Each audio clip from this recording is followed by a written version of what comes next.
tankless water heater, endless hot water. You've probably heard these terms, especially if you've been shopping for a new RV. Maybe you just purchased your new RV and you have a tankless water heater. That's what we have on ours. In this video, I'm going to show you tips on how to be successful starting out using one of these water heaters. There is a learning curve, and I'm going to help you shorten that curve. One of the things I like about this tankless water heater, winterizing. You don't have to empty any tank, no anode rod, and the antifreeze runs right through the coils when you pump it in. We have the Nautilus system, so we just hook our antifreeze right up to the siphon port. It pulls it right through. It's easy. So the tankless water heater, it's a really neat system. It's finicky. It's not like a residential one. It's a lot more finicky in the RV. But once you learn how to set it and how to use it, it does fantastic. The downside is you take a little bit longer shower when you're in there and you have this nice hot water flow. You're not really in the sense of urgency like you are when you have a 6-gallon or a 10-gallon RV tank. Let's go inside and I'm going to show you how to set your water heater and how to use it so you can start off successfully. Our hot water heater monitor is on the wall of the bathroom when you come in the door. You can see it here. And as soon as you turn on the hot water, you'll see it activate it once the flow goes through. See there? And then I hear the propane just kick on. It burns very little. And you can see it climbing up to the temperature we have it set at, which is 108. That little dial that's spinning is an indicator that flow is going through there. Now I've shut it off and it'll time out here in just a second. But your water heater is activated by the water flow. That's what kicks it on. Now if you're in a campground that doesn't have good water pressure, your water heater is not going to kick on. The way to figure out what temperature to set your water heater, you know when you take a shower in a sticks and bricks and you mix the hot and the cold water together and you know the temperature you like. You may not have a number on it, but you know how it feels. Set the water heater temperature. You might want to start at like 98, 100 and turn your hot water on only in your shower. Get it to where you like it, and then that's the temperature you're going to leave your water heater set at. So when you take your shower in your RV with your tankless water heater, do not use your cold water. Turn your hot water on full bore and your shower will maintain that temperature that you set it at. It'll go up and down a degree or two, but it'll maintain really well where you have it set. If you try to mix your cold water and your hot water to get that perfect temperature like you do in the sticks and bricks, it's going to go up and down and you're going to get a shock at some point of freezing cold water. Then it's going to get real hot. It just, for some reason, it won't maintain temperature when you mix both. And that's our experience. Maybe if you already have this water heater, you have a better experience than that, or maybe you know a trick we don't know. What we do is we turn our hot water on and that's all, and it maintains really well. The downside is you end up taking a longer shower and you'll fill your tanks quicker than you want. So if you're not at a full hookup, you still need to practice that boondocking type shower.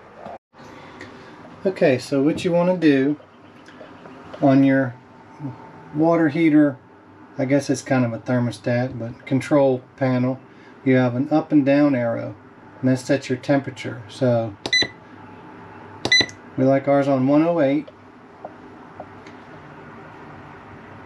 and that'll set. Then when you turn on the hot water, as I showed you, it'll dial on up.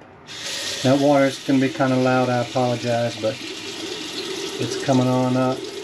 I've got this little thermometer, a food thermometer, and I'll show you the actual temperature coming out of the faucet here. So then I'm going to put this thermometer in here and see how accurate it is to the bathroom.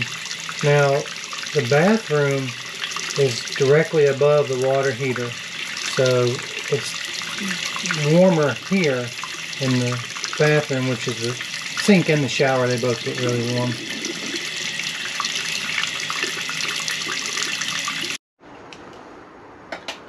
So the bathroom sink actually got to 108. It matched what our setting is.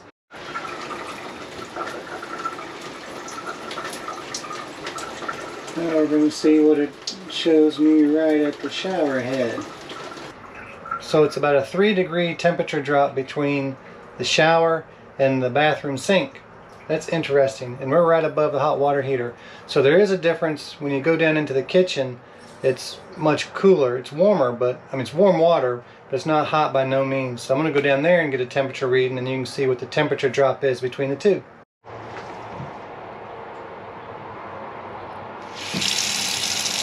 We're going to check our temperature here at the kitchen, which is furthest away from the water heater. I know that water's loud, I apologize. Let's see what we get here.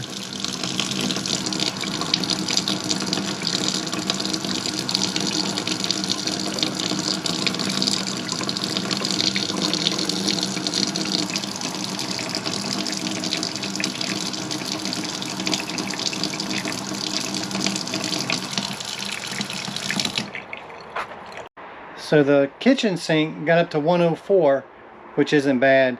I thought it was going to be a lot cooler than that. So that's about a 4-degree temperature drop from the bathroom to the kitchen sink.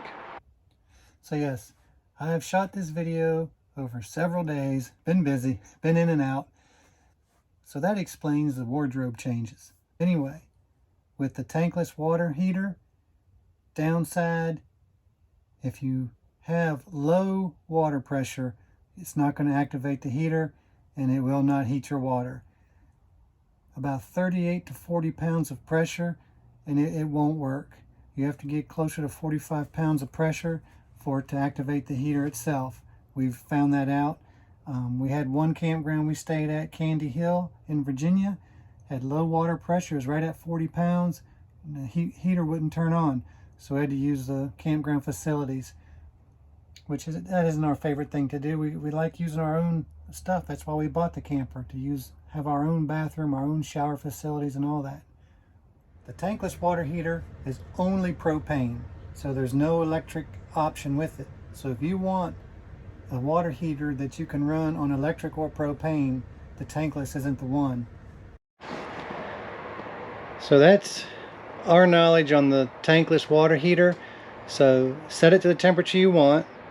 Only use the hot water when you're showering. It'll maintain. Don't mix your cold water. We've had great success with it. We like it. So far so good. No complaints. And again, when it comes time to winterize your rig, if you winterize, it's easy. You just hook up to your inlet. It goes right through the coils of the water heater and you're done. Don't have to drain any tanks, anode rod, all that business. So hope you enjoyed this video and it helped you out. Maybe this has relieved some stress or some headache of trying to figure out how to use it. And let us know what you think in the comments. Hope you enjoyed this video. Until the next video, we hope you're trading the everyday for a better day.